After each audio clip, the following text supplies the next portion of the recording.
ආයිබෝවන් නිරතුරුවම ඔබ නිරෝගී කිරීම සඳහා නෝඩයිට් YouTube channel එක පෝෂණ උපදෙස් ලබා දෙනවා. ඉතින් අද අපි විශේෂ රෝගයක් සම්බන්ධයෙන් කතා කරමු.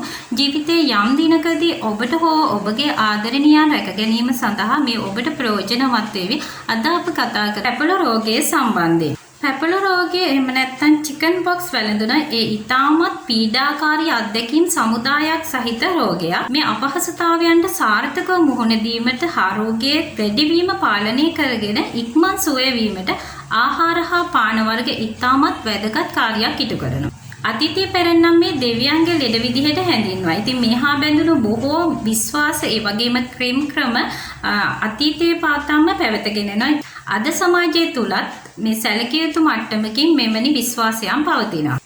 මස් මාළු පිළි ආහාර වලින් වැළකී සිටීම, ඒ වගේම කහ භාවිතයකින් තොරව ආහාර පිළියෙල කිරීම, මිරිස් 3-5 භාවිතය සීමා කිරීම වගේ දේවල් සමාජය තුල ප්‍රබල ලෙස පවතිනවා. ඉතින් අපි නිවැරදි ආහාර පාන නොගැනීම නිසා මෙම රෝගය වඩාත් පැතිරීම, රෝගය වඩාත් අපහසු හා අමිහිරි අත්දැකීම් විඳීමට සිදුවීම සහ රෝගයේ සුව වීම ප්‍රමාද වීම සුලභව සිදුවන සංසිද්ධියක්. ඉතින් අද අපි කතා කරමු මේ කටුක අත්දැකීම ඉතාමත් පහසුවෙන් ජය ගැනීමට නිවැරදි ආහාර සහ පුරුදු මොනවද කියලා. ඉතින් ඇදී සිටින නෝඩයිට් YouTube channel එකත් සමගින්.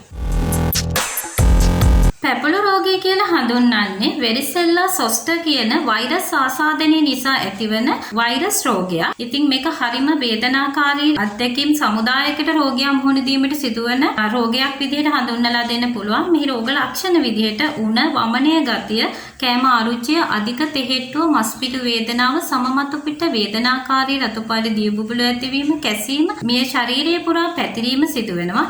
මෙලෙසම මුඛය, දිව, උගුර ප්‍රදේශයේද තුවාල බිබිලි ඇතිවීම නිසා ආහාර ගැනීම දැඩි අපහසු තත්ත්වයට පත් වෙනවා. මෙම තත්ත්වයක් ඇති වූ විට ප්‍රතිශක්තිය අඩුවීම නිසා විචලනය වීමට දැඩි අවදානම් තත්ත්වයක් පවතිනවා. එතකොට මේ තත්ත්වය මේ මට්ටමේදී පාලනය නොකරුවොත් මේ තත්ත්වය උග්‍ර වීම නිසා බැක්ටීරියා ආසාදනය, මොළය ආසාදනය වීම, විචලනය, නියුමෝනියාව, රුධිර ආසාදනය වීම දක්වා මේ උග්‍ර විය හැකියි. ඉතින් මෙම රෝග ලක්ෂණ සාර්ථකව පාලනය කරගත හැකි නම් රෝගියාට ලොකු අපහසුතාවයකින් තොරව මෙම රෝගයට මුහුණ දීමට ඉක්මනින් සුව වීමටත් හැකියාව තියෙනවා. අපි දැන් බලමු මෙන්න මේ විදිහට සාර්ථකව මෙම රෝගයට සටන් කරන්නේ කොයි විදිහටද කියලා.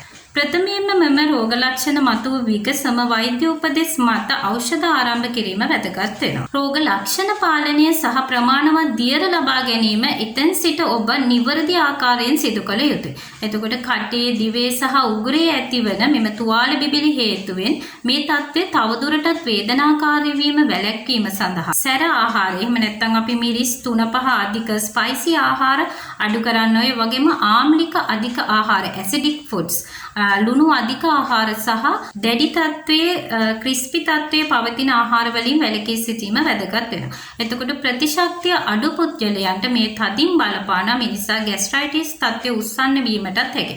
ඒ නිසා සැර ආඩු ආහාර භාවිතය ඉතාමත් සුදුසු වෙනවා. හොඳින් ජලය සහ අනිකුත් පානයන් ලබා ගැනීමත් මෙම රෝගය සමග සටන් කරන කාලයේදී අත්‍යවශ්‍යම සාධකයක් වෙනවා. හොඳයි, දැන් අපි බලමු මොනවද කන්න හොඳ ආහාර කියලා.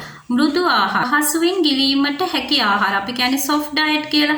මෙන්න මෙතනදී මස්, මාළු, බිත්තර, අල, පතල, නූඩල්ස්, පැස්තා වගේ ආදිය යොදා ගන්න පුළුවන්. ඉතින් දැන් ඔබට ප්‍රශ්නයක් ඇති මෙන්න මේ පිළි ආහාර කමක් නැද්ද මෙමන රෝගීන් සඳහා කියලා.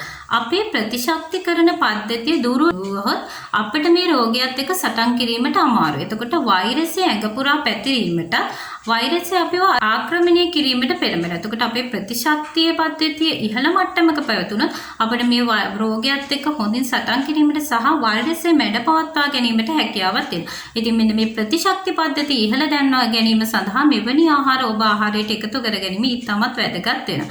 එතකොට සීතල ආහාර, yoghurt, ice cream, cheese, milkshake, smoothies වගේ දේවල් මෙතනදී මේ රෝගයත් එක්කම බොහෝ අයට ඇස්මා තත්ත්වය, වීසින් තත්ත්වය වැඩිවීමට යම් අවදානම් තත්ත්වයක් තියෙනවා. ඉතින් මේ රෝග ලක්ෂණ කෙරෙහි ඔබ අවධානය යොමු කරමින් මෙවැනි ආහාර ඔබගේ ආහාරවලට එකතු කරගන්න. ඒ වගේම බ්ලෑන්ඩ් ෆුඩ්, එහෙම නැත්නම් සැර නැති ආහාර, බත්, කිරිබත්, ඕට්ස්, පැස්ටා, මෙන්න මේ වගේ ආහාර, ඒ වගේම අම්ල නැති, එහෙම නැත්නම් non acidic එළවලු සහ පළතුරු මේ යටතේ කෙසෙල් කොමඩු ආදිය ඒ වගේම කොළ එළවලු වර්ග පිපිඤ්ඤා ගර්කින් නිවිති පැතෝල වට්ටක්කා මෙන්න මේ ගණයේ අම්ල ප්‍රමාණය අඩු එළවලු සහ පළතුරු භාවිතා කරන්න පුළුවන්. පාන වර්ග දියර වර්ග භාවිතය ඉතාමත් අත්‍යවශ්‍ය නම් මෙතනදී පිරිසුදු වතුර පොල් වතුර තැඹිලි වතුර ඖෂධීය පානයන් සීනි අඩු බීම වර්ග ඒ වගේම සීනි අඩු ස්පෝර්ට්ස් ඩ්‍රින්ක්ස් වගේ දේවල් භාවිතා කරන්න පුළුවන්. නමුත් සමහර පානයන් විජලනය ඇති කිරීමට හේතු වෙනවා. එතකොට පැණි රස බීම වර්ග කෝපි සෝඩා ඇල්කොහොල් ඒ වගේම එනර්ජි ඩ්‍රින්ක්ස් අපි ශක්තිජනක පාන මෙන්න මේවා සුදුසු වන්නේ නැහැ මේ කාලේදී. මොකද විජලන තත්ත්වය වැඩි කිරීම සඳහා මෙම පාන වර්ග හේතු වෙන නිසා. දැන් අපි බලමු කන්න හොඳ නැති මොන වගේ ආහාරද කියලා. එතකොට සැර ආහාර ස්පයිසි ෆුඩ් මම මෙතනදී සඳහන් කළා මොනවද මේ අපි වැඩිපුර මිරිස් 3-5 යොදාගෙන ආහාර ගන්න එක අවම කරන්න ඕන මෙන්න මේ රෝගී තත්ත්වයක් එක්ක සටන් කරන අවස්ථාවේදී.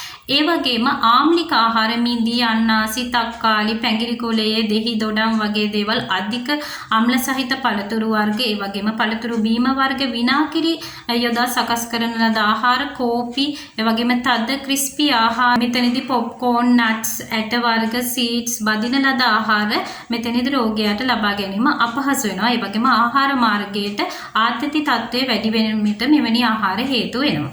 එතකොට පැපොල ආහාර කියලා සීමා කිරීම නැහැ. විවිධ ආහාර ලබා ගන්න පුළුවන්. එතකොට සංකූලතා වැඩි නොවන විදිහට සහනදායී ආහාර ලබා ගැනීම මෙහිදී සිදු කරන්න ඕන. මෙහිදී ආහාර මාර්ගයට ඇතිවන ආතතිය වළක්වා ගැනීම සඳහා මෘදු ආහාර ගැනීමෙන් රෝගියා වඩාත් සහනයක් සැලසෙනවා. එතකොට ප්‍රමාණවත් දියර ලබා දීමෙන් විචලන තත්ත්වය පාලනය කර ගැනීම ආහාර වගේම වැදගත් වෙනවා. ඉතින් ප්‍රතිශක්තිය හොඳින් පවත්වා ගැනීම තුලින් ආසාදනයේ පැතිරීම වළක්වා ගැනීමට ඉක්මනින් වීමටත් හැකියාවක් තියෙනවා. ඉතින් ওই විදිහට ආහාර පාලනය කර ගැනීමෙන් ජීවිතයේ යම් කාලයකදී ඔබට හෝ ඔබගේ ආදරණීයන්ට මුහුණ දීමට සිදුවන මෙම රෝගී තත්ත්වය සාර්ථකව ජය ගැනීමට හැකියාව තියෙනවා. ඉතින් මම හිතනවා මේ වීඩියෝ එක ඔබට ප්‍රයෝජනවත් වේවි කියලා. ඉතින් නැවත මෙවැනි වීඩියෝ එකකින් හමු වෙනතුරු ඔබට නිරෝගී දිවියක් ප්‍රාර්ථනා කරනවා. ස්තුතියි.